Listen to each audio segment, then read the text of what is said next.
Damien Blackwell stood in the elevator, looking at himself in the mirror.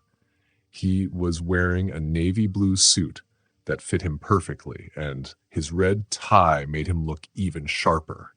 He smiled at his reflection, feeling proud and sure of himself, like he was in charge of everything in his life.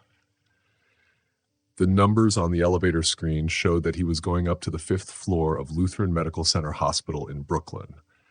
That's where his mom, Margaret, had been staying for 3 weeks because she was very sick. Next to Damien stood Eliza Reynolds, a tall and beautiful woman wearing a shiny beige dress. She held his hand softly, her fingers resting in his like they were a perfect team. Her fancy perfume filled the elevator, mixing with the smell of cleaning chemicals from the hospital.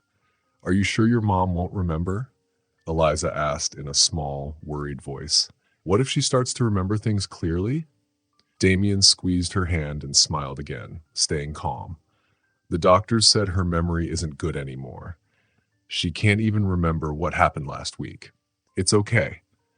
But Damien didn't tell Eliza about the message on his phone from Amelia, his real wife. Amelia was 7 months pregnant and had texted him because she was worried about how distant he had been. Damien tried not to think about it. He was good at keeping parts of his life separate, like different drawers in a dresser. The elevator doors opened, and Damien and Eliza walked down the quiet hospital hallway to room 507. The floor was soft, so their footsteps didn't make much noise. Some doctors and nurses smiled or waved at Damien as they passed. He had been visiting a lot lately, always bringing Eliza with him. As they got closer to the room, Damien thought about how everything started 6 months ago. That's when he first met Eliza. She came to his office to talk about a big business deal. He liked her right away. She was smart, classy, and had a lot of connections that could help him with his job. What started as friendly chatting turned into something more. Damien liked how Eliza made him feel successful, like he was climbing higher in life. But Amelia, his wife, was different. She was kind and caring, always supporting him when he needed help. When she told him she was going to have a baby, Damien should have been happy. Instead, he felt nervous. A baby didn't fit into the future he was imagining with Eliza. Inside the hospital room, Margaret was sitting on her bed, looking out the window. Her gray hair was brushed neatly, probably by a nurse. When Damien and Eliza came in, Margaret turned to them and smiled, her face lighting up. "Damien, darling," she said in a soft but loving voice. Then she looked at Eliza and smiled again. "And my lovely daughter-in-law. You're so beautiful, the two of you together." Damien felt a little bad inside, but quickly pushed the feeling away. He told himself he was protecting his mom. She didn't need to know the truth. It would only make her sad. Eliza walked over and kissed Margaret on the cheek. She had grown fond of Damien's mom and liked spending time with her, which made the whole situation even messier. "How are you feeling today, Margaret?" Eliza asked, sitting down next to her and holding her hand. "Oh, some days are better than others," Margaret said, "but seeing you two here always makes me feel better." She paused and frowned a little. "Though I've been having these strange dreams about your wedding, Damien. They feel so real, but they don't match what I see now." Eliza looked at Damien, worried. Damien stayed calm and put a hand on his mom's shoulder. "They're just dreams, Mom. Don't think about them too much. The important thing is that we're here now." Suddenly, Damien's phone buzzed. He took it out of his pocket and saw a message from Amelia. "I'm on my way to the hospital. We need to talk," it said. Damien's heart started beating faster. Everything he had been hiding was about to come out. Eliza noticed the change in his face and knew something was wrong. The sound of footsteps and heels clicking in the hallway grew louder. Damien looked at the door, feeling trapped. The door opened and Amelia stood there holding her pregnant belly. Her dark eyes looked around the room, taking in every detail. Eliza holding Margaret's hand, Damien looking pale, and the quiet hospital machines in the background. For a moment, no one spoke. Margaret was the first to break the silence. "Amelia?" she said, her voice shaking. "How?" Her eyes went back and forth between Amelia and Eliza, trying to make sense of what she was seeing. Eliza quickly let go of Margaret's hand and stood up, her face turning red as she realized the truth. Amelia's voice was calm but full of emotion. "So this is where you've been, Damien," she said. "Pretending this woman is your wife? Lying to your own mother?" Margaret looked confused. "Mistress? Damien, what is she talking about?" Slowly, her memory seemed to clear. Pieces of the puzzle started to fit together. "Mom, I can explain," Damien said, his voice trembling for the first time. "No," Amelia interrupted. "Let me explain." She walked to Margaret and spoke gently. "Mrs. Miller, I'm Amelia, your real daughter-in-law. Damien and I got married 3 years ago in St. Patrick's Chapel. You wore a blue dress and gave me a sapphire brooch, saying it was a family treasure. Do you remember?" Margaret's face changed. "The brooch?" she whispered. "Yes, my grandmother's brooch." Her hands reached toward Amelia's belly. "And you're carrying my grandchild." Eliza's voice was small. "I didn't know," she said, almost to herself. "He told me you were divorced, that you were just an ex who couldn't move on." Amelia looked at Eliza, her voice sad but not angry. "Of course he said that. Damien is good at telling stories that make him look good." Amelia took off her wedding ring and placed it on the bedside table. The sound of it hitting the table felt heavy, like the end of something important. But now the truth is out. Damien tried again. "Amelia, please, we can talk about this in private. Think about the baby." Amelia's voice rose. "Don't you dare use our baby to excuse your lies. You gave up that right when you decided to play pretend with her." Margaret, who had been quiet, suddenly sat up straighter. Her weak voice now sounded strong. "Damien Blackwell, what have you done? How could you do this to Amelia? To your own child?" Damien's face crumbled under the weight of his mother's disappointment. "I just wanted to protect you, Mom. You're sick, and I thought—" "Spare me your excuses," Margaret said sharply. "You didn't do this for me. You did it for yourself, as always." She turned to Amelia. "Come here, dear. Let me feel my grandchild." Amelia hesitated, then walked to the bed. Margaret placed her trembling hand on Amelia's belly, tears streaming down her face. "I'm so sorry," she whispered, "for not knowing sooner, for letting this happen." Eliza slowly walked toward the door, her heels clicking loudly in the quiet room. "I need to leave," she murmured, ashamed. "I'm sorry, too. I should have known better." Amelia watched her go. "He lied to both of us," she said softly. Eliza nodded, tears falling, and left without another word. Damien tried one last time. "Mom, Amelia, please." Margaret cut him off. "Leave, Damien. Now! You've done enough." Damien looked at the women in the room, his mother and Amelia, who had once trusted him. He knew he couldn't fix this. He turned and walked out, his footsteps heavy. The room was quiet again, except for the beeping machines. Margaret held Amelia's hand tightly. "Stay with me a little longer," she said. "Tell me about my grandchild." Amelia sat down, and as she started talking, the sound of Eliza's heels faded down the hall, marking the end of one chapter and the beginning of another, harder one for them all. Amelia spoke quietly, her voice soft. "I got a call from the hospital this morning. Margaret asked for me. She wants me to visit her today." Damien looked up quickly, surprised. "My mom always liked you more than me," he said with a sad smile. "Even now." "Maybe because I never had to make her love me," Amelia replied calmly. She stood up carefully, one hand on her back. "Now, I need you to leave. I'm going to get ready to see your mother." "Amelia, please," Damien begged, also standing up. "We can fix this, for the baby's sake." Amelia's voice became firm. "Don't use our son as an excuse. If you cared about him, you wouldn't have turned our life into a lie." "I care," Damien said, stepping closer. "You can't keep me out of his life." "No, I can't," Amelia said, keeping her distance. "But I can make sure he grows up learning the value of the truth, something you seem to have forgotten." Damien's phone buzzed in his pocket. He pulled it out without thinking, and Amelia saw the name Eliza on the screen. Damien quickly put the phone away, but the damage was done. Your other life is calling, Amelia said calmly.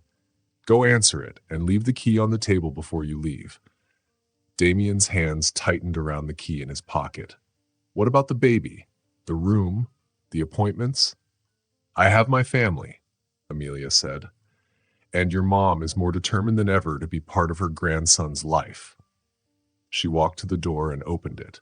As for you, you made your choice a long time ago. Damien stood still, like he wanted to say something, but his phone buzzed again. Whatever he had planned to say vanished. He set the key on the table and walked to the door. Tell my mom, he began. No, Amelia interrupted. You've lost the right to send messages through me. If you have something to tell her, say it yourself. Take responsibility for your actions. Damien nodded slowly and left. Amelia closed the door behind him and leaned against it, finally letting her tears fall. Her cat, Maxwell, rubbed against her legs as if trying to comfort her. After a few minutes, Amelia wiped her tears and walked to the baby's room. The crib was set up, the walls were painted a soft green, and tiny clothes were neatly folded in drawers. It all felt like it belonged to a different life, one where her family was whole. Amelia picked up her phone and sent a message to Margaret. I'll be there in an hour. Are you sure you feel well enough for a visit? The reply came quickly. I've never felt so clear-headed, darling. We need to talk about the future. You and my grandson are my priority now. Amelia smiled through her tears. In the middle of everything, she had found unexpected support. Maybe it was true that hard times revealed who really cared about you. She started getting ready to visit the hospital, feeling a tiny bit of hope as her baby moved inside her. It reminded her that she wasn't alone. Meanwhile, Eliza Reynolds sat in her office at the top of a tall building in Manhattan. The sunset made the city glow golden through her big windows. Her laptop sat open with important documents waiting for her, but she couldn't focus. The last 24 hours had turned her world upside down. In the reflection of the glass, she saw a woman who looked perfect, her hair neat, her makeup flawless, and her fancy blazer wrinkle-free. But inside, Eliza felt like she was falling apart. Her phone buzzed with another message from Damien. She didn't have to look to know it was probably another excuse or apology. Her assistant's voice came through the intercom. Miss Reynolds, Mr. Davidson is here for the 4 meeting. Eliza took a deep breath and straightened up. Cancel all my appointments for the rest of the day, Lena. Tell him it's a family emergency. There was a surprised pause. In 5 years, Eliza had never canceled a meeting. Yes, ma'am. Should I reschedule? Next week, Eliza replied, grabbing her things. She needed to leave. She needed to think. 15 minutes later, she was driving her car with no destination in mind. The streets of Manhattan blurred past as her thoughts kept returning to the hospital, to Amelia's look of hurt and Margaret's disappointment. Damien's lies had been revealed, and everything felt shattered. Eliza didn't realize where she was going until she parked near a quiet park by the Brooklyn Bridge. The park was nearly empty, with only a few joggers and couples watching the sunset. She found a bench and sat down, letting the cool breeze mess up her hair. How could I have been so blind? She whispered to herself, thinking about all the signs she had ignored. Her phone buzzed again. This time, it was a message from her mom. I saw Damien leaving your building this morning. Did you have a fight? Eliza almost laughed. Her mom had been thrilled when Eliza started dating Damien. Finally, a man who matches you, she'd said. If only she had known. Eliza noticed movement nearby. A pregnant woman was walking slowly, holding her back for support. Eliza's heart stopped when she realized it was Amelia. For a moment, Eliza thought about leaving, but Amelia saw her and started walking toward her. Eliza tensed, preparing for harsh words, but Amelia spoke gently. This place has the best view of the sunset, Amelia said, sitting down on the bench, keeping some space between them. Eliza swallowed. Amelia, You don't have to say anything, Amelia interrupted. I'm not here to fight. How did you find me? Eliza asked. I didn't. I've been coming here almost every day since I found out I was pregnant. It helps me think. Amelia looked out at the water. It was a surprise to see you here. The silence between them wasn't comfortable, but it wasn't angry either. It felt like they were both trying to figure out their new reality. I didn't know, Eliza finally said, her voice quiet. About you, about the baby. Damien told me he was divorced. Amelia nodded slowly. I figured. Damien is good at telling people what they want to hear. How's Margaret? Eliza asked, surprising herself by how much she cared. Stronger than we expected, Amelia said.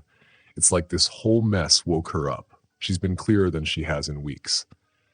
Eliza's eyes filled with tears. You know what's strange? I really started to love her, like she was my own mother-in-law. Our talks, the way she held my hand, it all felt so real. It was real, Amelia said softly. Margaret's love is real, even when her memory isn't clear. That's why Damien's lies hurt so much. He used her love against her. Eliza wiped her eyes with a handkerchief. You must hate me. No, Amelia said after a moment. Hating you would take too much energy, and I need that for more important things. Besides, you were lied to, too. Eliza looked at Amelia with admiration. How are you so understanding? Don't confuse understanding with weakness, Amelia replied. I'm angry, but I've learned that anger without purpose only hurts me. The sun dipped lower, painting the sky purple and orange. Eliza realized she'd never truly appreciated sunsets like this before. She was always too busy. You know what's funny? Eliza said. I spent so long trying to be the perfect woman for Damien, and now I see he didn't deserve either of us. Amelia let out a small laugh. Life has a strange sense of humor. Eliza hesitated. Amelia, I know I don't deserve to ask this, but is there anything I can do to help? Amelia looked at her. Why? Because I want to do something right after being part of something so wrong, and because I care about Margaret. She loves you so much. Amelia thought for a moment. Margaret told me today that blessings can come from unexpected places. Maybe she's right. There is something you can do. Margaret wants you around. She says you're part of this family now. Eliza felt tears again, but didn't hide them. I'd like that. The next morning, Margaret's hospital room looked different. She was sitting by the window in a soft blue robe Amelia had brought her. Her cheeks had more color, and her eyes were bright. Dr. Bard Richardson came in, smiling. Your tests look good. It's like something has woken up inside you. It's the truth, Margaret said with a small smile. After he left, she turned to Amelia. Amelia hesitated. The baby keeps me up. Don't lie to me, Margaret said gently. You're carrying too much by yourself. Amelia began to cry. I feel so lost. Margaret hugged her. Sometimes we have to lose everything to find what truly matters. There was a knock at the door. Eliza came in holding flowers. May I? She asked. Margaret smiled. I've been waiting for you.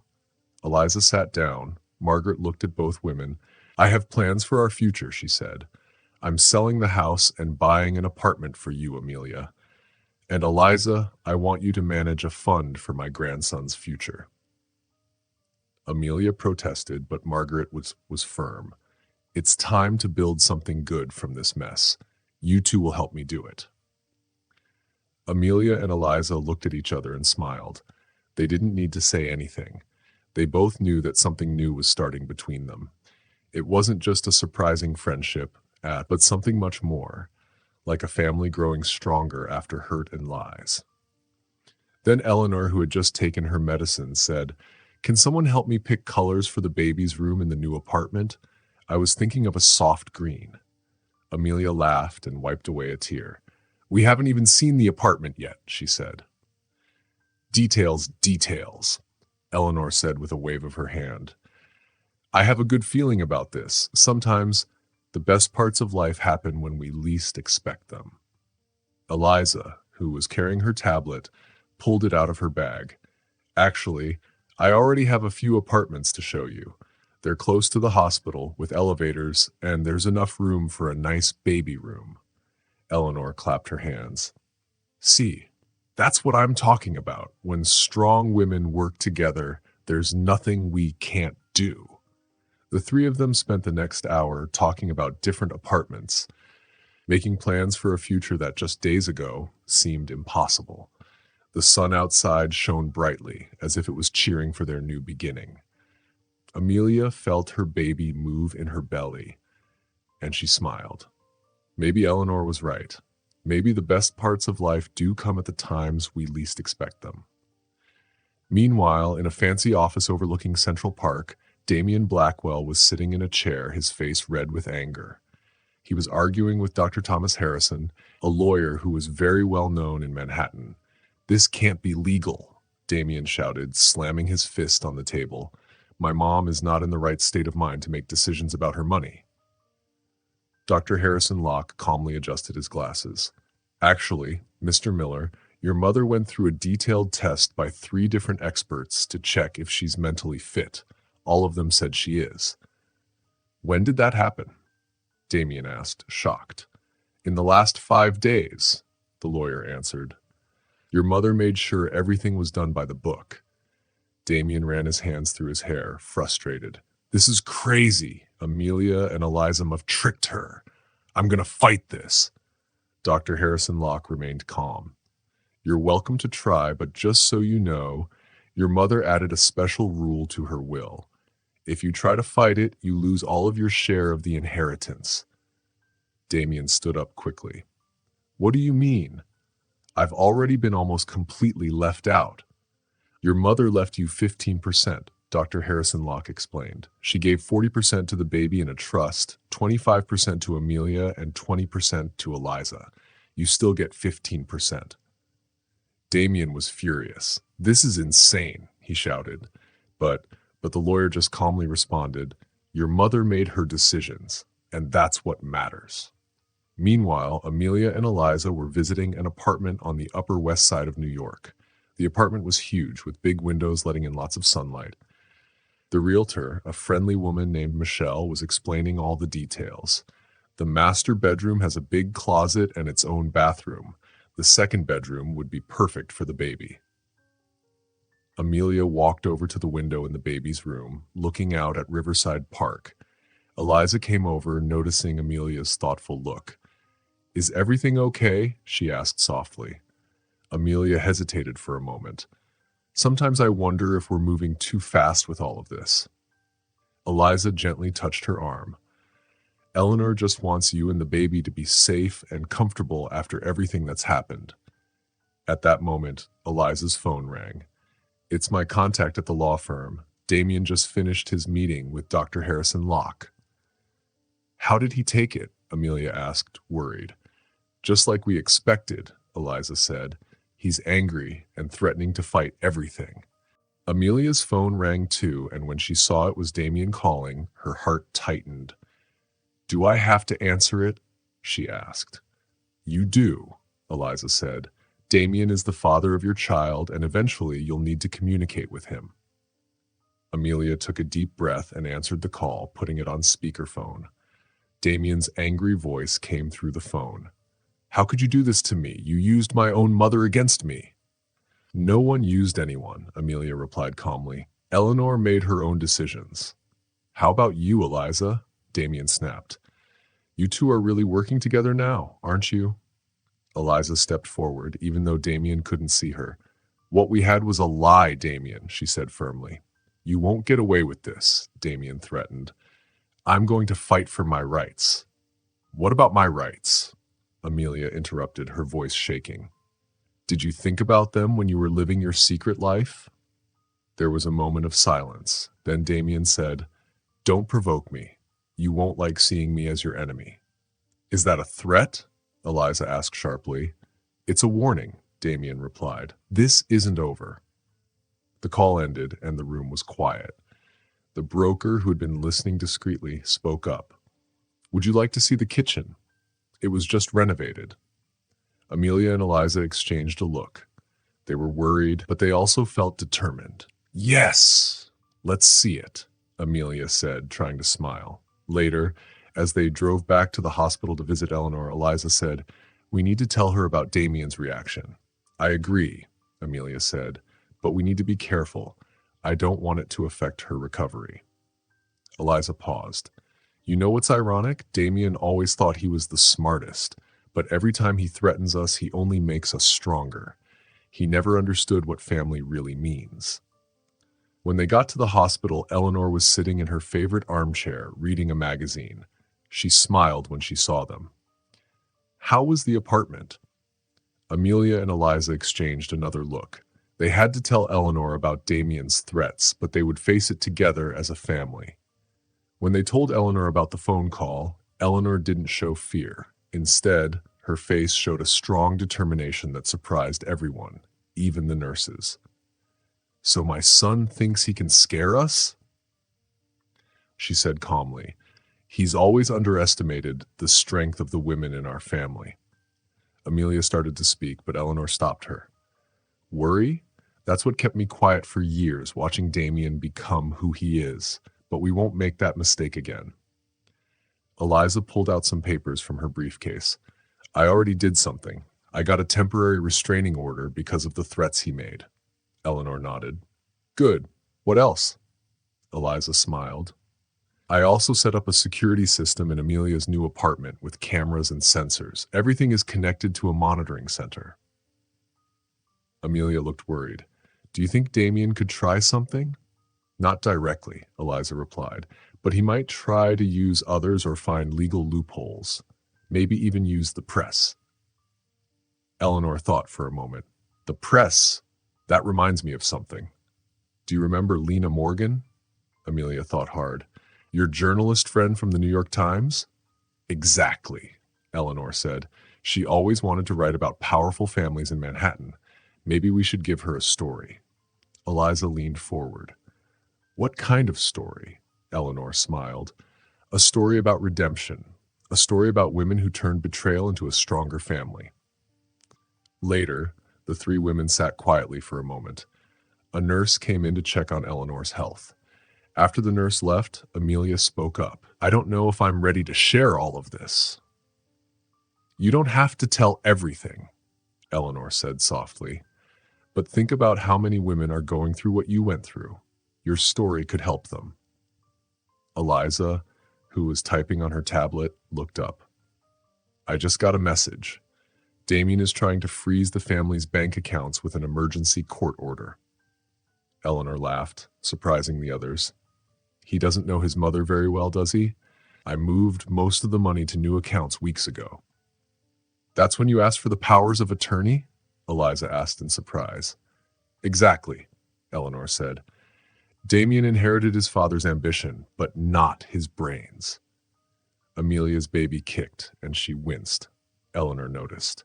You need to rest, dear. All this stress isn't good for the baby. Eliza stood up. I'm going to take Amelia home and then meet with Lena Morgan. We need to tell our story before Damien gets the chance to tell his. As they left the hospital, Amelia reflected, it's amazing how much has changed in such a short time. Just a few weeks ago, I felt so lost. Eliza smiled. Sometimes we have to lose everything to find out what we're truly capable of. At Amelia's apartment, Eliza checked the new security system. This place is like a fortress, Amelia said. It's exactly what it needs to be, Eliza replied, looking at the security settings, especially with Damien showing what capable of. Just then, a clap of thunder rumbled in the distance. Eliza put a hand on Amelia's shoulder. Is everything okay? Amelia nodded, but she could feel the storm inside her too. Amelia took a deep breath.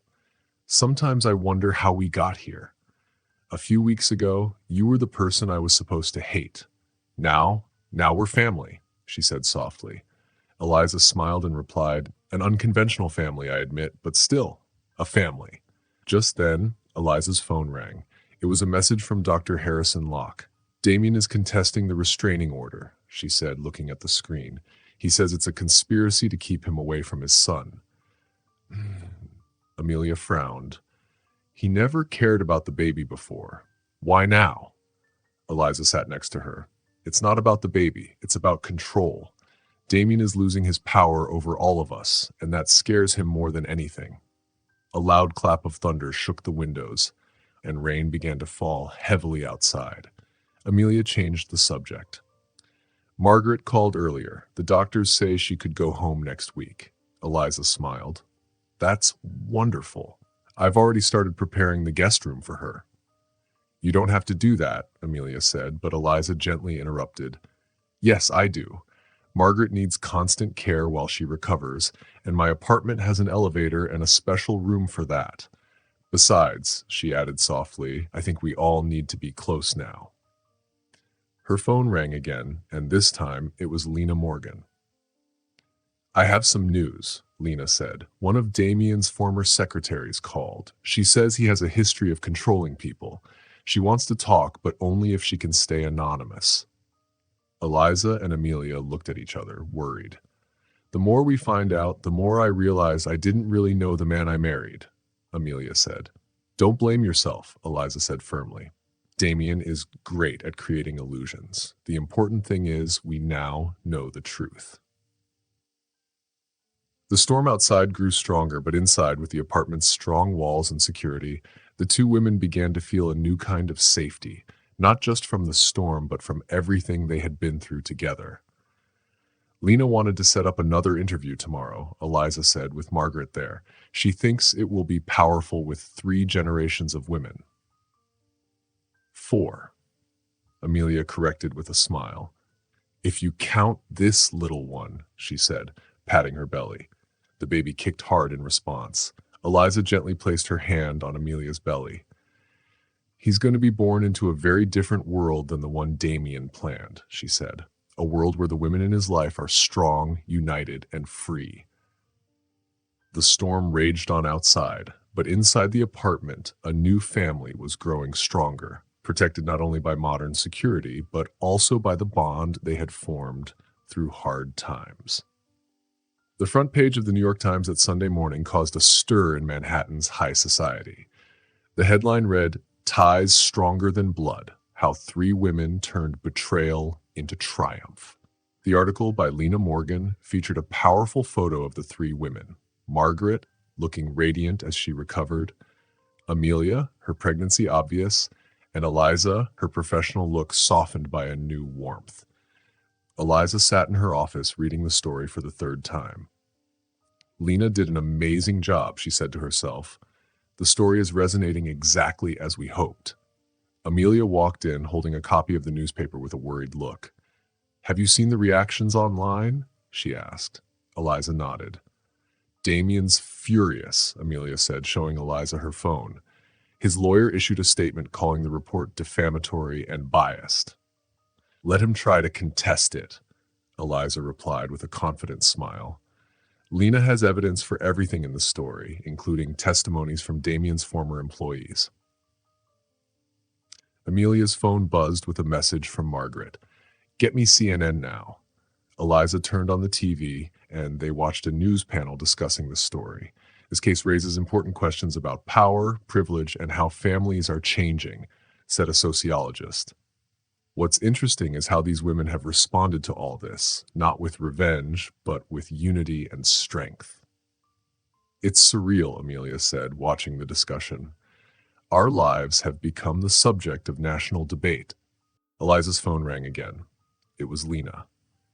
You need to see this, she said. More women are speaking out. Ex-girlfriends, former employees. Damien has a long history of manipulation and emotional abuse. Eliza put the phone on speaker so Amelia could hear. 7 so far, and the number is growing, Lena continued.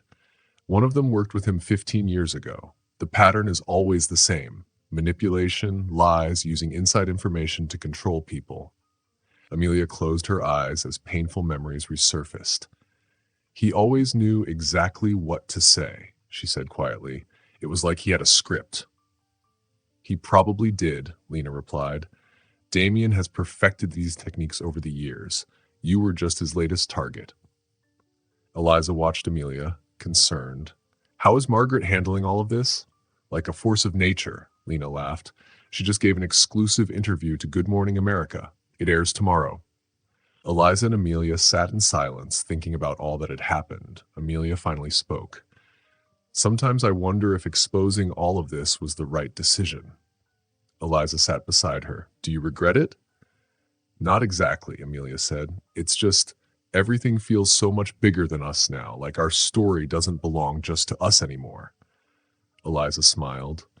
On the contrary, our story now belongs to all the women who needed to know they are not alone. There is a way out. There is hope. Amelia's phone buzzed again. She looked at the message from an old college friend. I just read the story. I went through something similar last year. Your courage has given me strength. Thank you. Tears formed in Amelia's eyes as she showed Eliza the message. I think you're right, she said. This is bigger than us.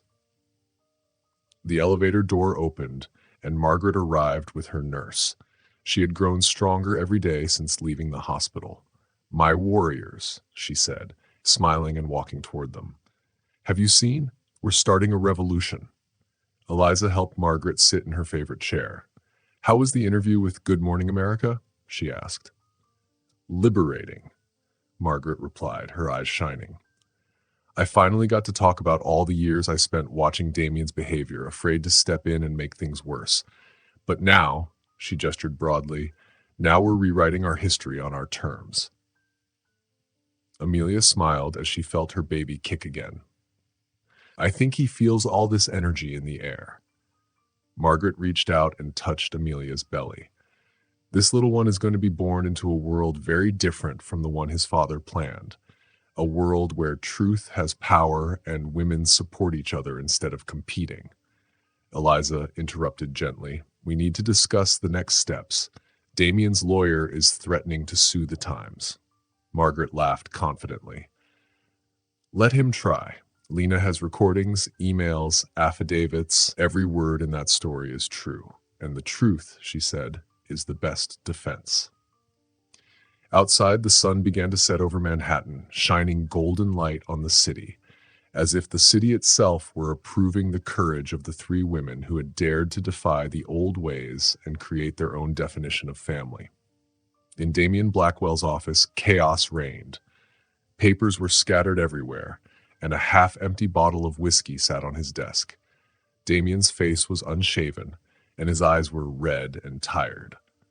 Mr. Miller, his new secretary Chloe said hesitantly, the council is demanding your presence at tomorrow's meeting, and the PR office needs a statement on the Times story. Damien didn't even turn to look at her. Cancel everything. Tell them I'm sick. They were very clear. If you don't show up, they'll make decisions without you. Damien finally turned around. His face looked like a man broken by fear. You can go now, he muttered, staring at his computer screen, which was filled with dozens of unread emails. Alone again, Damien opened the latest message from his lawyer. The situation is untenable. 3 more women have gone public. The Times has solid evidence. I suggest we seek a settlement. Settlement? Damien muttered bitterly, pouring himself another shot of whiskey. That's when his eyes landed on a notification from his home security cameras. Amelia and Eliza were at the apartment, but not alone. 2 security guards hired by Eliza were standing watch while they packed up Amelia's things.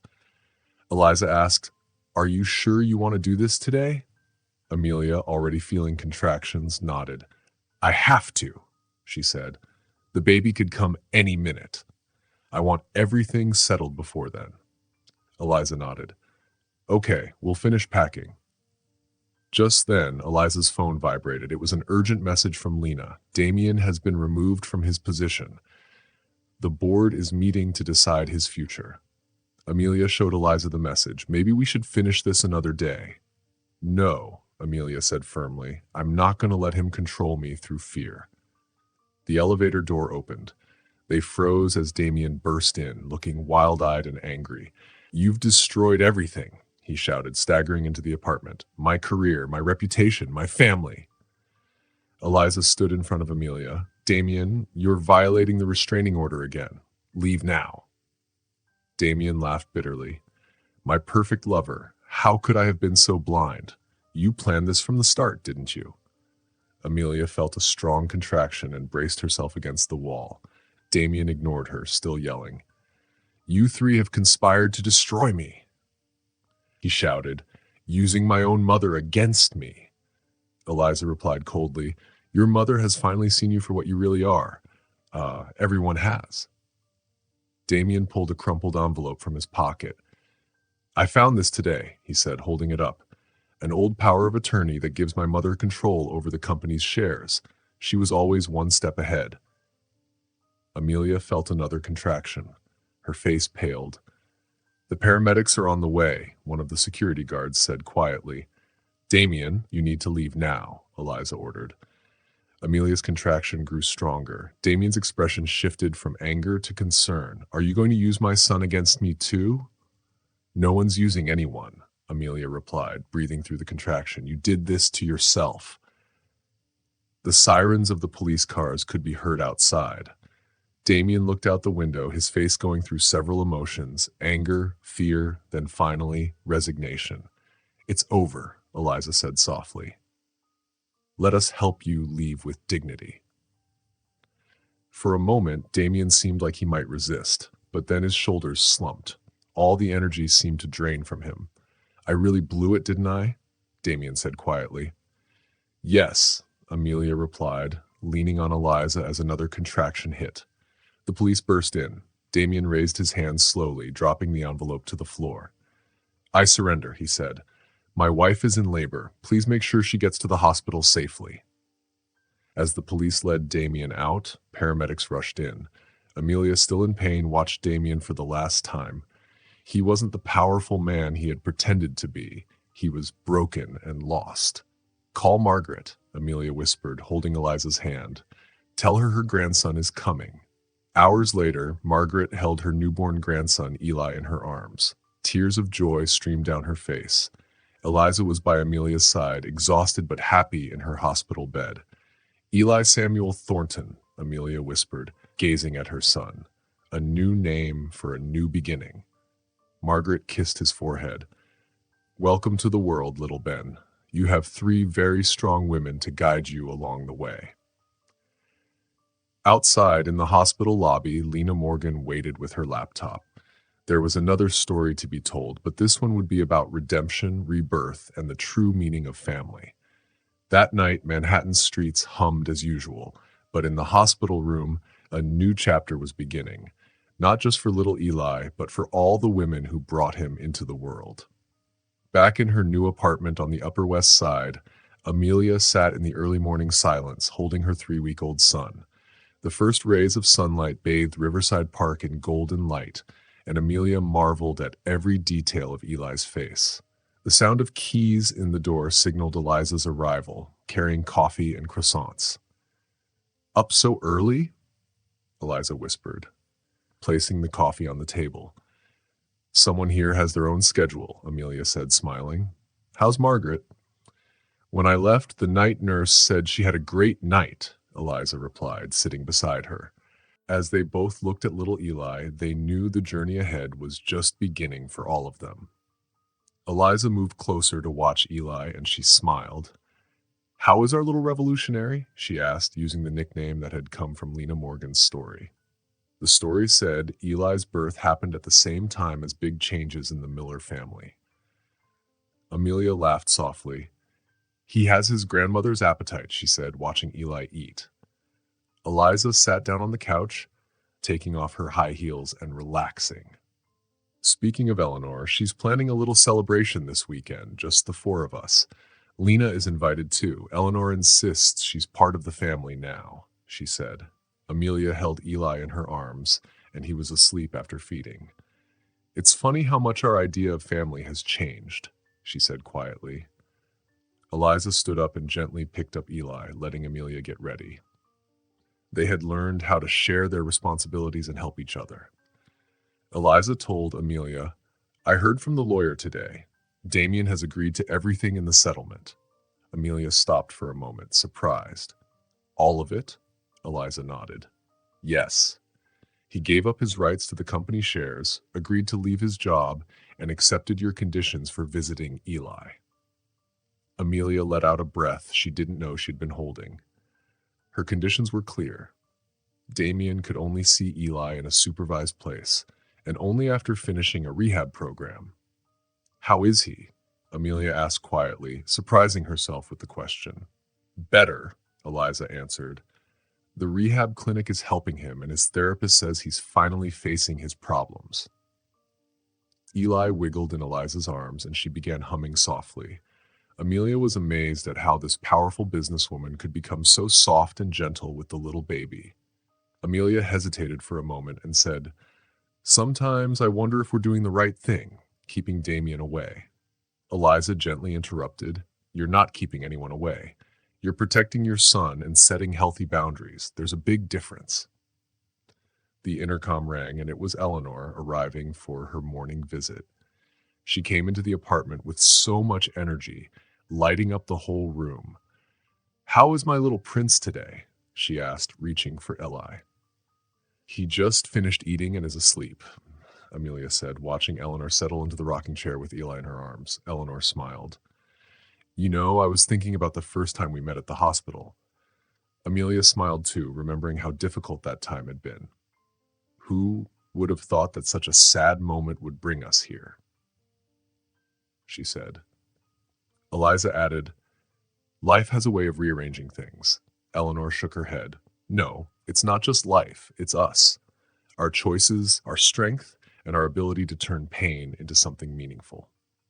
Amelia looked at the three generations in the room. Eleanor, full of wisdom, Eli, full of possibilities, and her and Eliza, two women who had turned potential enemies into real partners. Lena had called the night before, and Eleanor mentioned it. "Lena wants to write an update about Eli's birth being a symbol of a new chapter," she said, stroking Eli's dark curls. "What did you say?" Eliza asked. "I told her some stories are better lived than told," Eleanor replied with a smile. The morning sun filled the room, creating a peaceful feeling. Eli was sleeping, unaware of all the changes and challenges around him, surrounded by love. Amelia felt proud of what they had built together, a family made of love and not just blood. Eliza spoke up. "I've finished setting up Eli's trust fund. Everything is in place for his future." "And the apartment?" Eleanor asked. "Transferred," Eliza confirmed. "It's now in Amelia's name." Amelia felt tears in her eyes. "I still can't believe everything you've done for us." Eleanor smiled gently. "Everything we've done for our family," she said. "That's what we are now. Family, built on love and choice, not just obligation." Eli woke up at that moment and yawned. His eyes looked around, recognizing the love surrounding him. "I think someone agrees," Eliza said with a laugh, tickling Eli. Outside, New York was busy, but inside the apartment, time seemed slower and more peaceful. It was like the love in the room made everything else fade away. "I think I understand the true meaning of legacy now," Eleanor said, rocking Eli. "It's not about money or power. It's about the love we give, the lives we touch, and the values we pass on." Amelia and Eliza exchanged looks. They had both learned what family really meant. It wasn't just about tradition. It was about creating something new, full of love and endless possibilities. The rooftop garden of Eliza's apartment was decorated for Eli's first birthday. There were balloons in soft blue and green, and a light breeze blew through the air. Guests arrived, and Eli, wearing a navy blue outfit, took his first steps. Amelia watched him from the indoor pool area, amazed by how much had changed in the past year. Eli wasn't just her son anymore. He was the heart of their new, loving family. Eleanor, now fully recovered, sat on a lounger surrounded by friends. She was telling funny stories about Eli, and her laughter filled the air. Eliza came outside carrying a birthday cake shaped like a lion, Eli's favorite animal. She had planned every detail of the party, just like she would plan a business deal, but with extra love that made it special. Lena, a friend of the family, came over with a glass of champagne. "He's looking more and more like you," she said to Amelia. "No, he has Eleanor's smile," Amelia replied, watching her son reach for a balloon. "Family is more than just DNA, isn't it?" Lena said, understanding the deeper meaning of Amelia's words. The door opened, and Dr. Harrison Locke, the lawyer, came in with his wife. Amelia was surprised to see Damien with them. After a year of therapy, he had earned the right to see his son in a supervised setting. Damien looked different. He wasn't as proud or stiff as before. He was holding a small gift wrapped in blue paper, looking nervous. Eliza greeted him kindly, and Damien walked slowly toward Eli, who was playing with blocks. Damien knelt down to his son. "Happy birthday, champ," he said quietly. Eli looked up, curious but not recognizing Damien. Eleanor watched the scene with many feelings. She had set strong boundaries with Damien, but she still hoped for his recovery. "He's really trying," she had told Amelia before, "and that's all we can ask for." The afternoon went by calmly. Damien stayed respectful, only interacting with Eli when the little one showed interest. At one point, Damien walked up to Amelia and said, "Thank you for letting me be here." Amelia nodded. "He deserves to know all of you, Damien. Even you." Damien lowered his voice. "I don't deserve any of this, but I'm trying to be better. I want to be someone he can be proud of someday." "That's all we ask," Amelia replied gently. It was time for the cake. Everyone gathered around the table, and Eli sat on Eleanor's lap, looking at the lit candles on the cake. Before they sang, Eleanor spoke. "I want to thank everyone here. This past year has taught us that family is built with love, truth, and forgiveness. Eli isn't just my grandson. He's a symbol of our second chance to do things right." Eliza wiped away a tear, and Amelia held Eleanor's hand. Damien watched his son with hope and regret in his eyes. Everyone raised their glasses, and Lena said, "For the family that helped us grow." They all echoed, "For the family." Eli laughed as he tried to eat a piece of cake, and his laughter filled the garden like a promise of better days. As the sun set, Amelia looked around at the family they had built. A year ago, she had thought she was losing everything. Now she realized she was just beginning something new. Eliza reflected, "Sometimes we need to lose what we thought we wanted to find what we really need." As the pink and orange sky lit up, Eli, tired but happy, fell asleep in Eleanor's arms, surrounded by love. It was a moment that captured their journey. Not an easy ending, but a new beginning full of hope. It was a story of how love can change everything.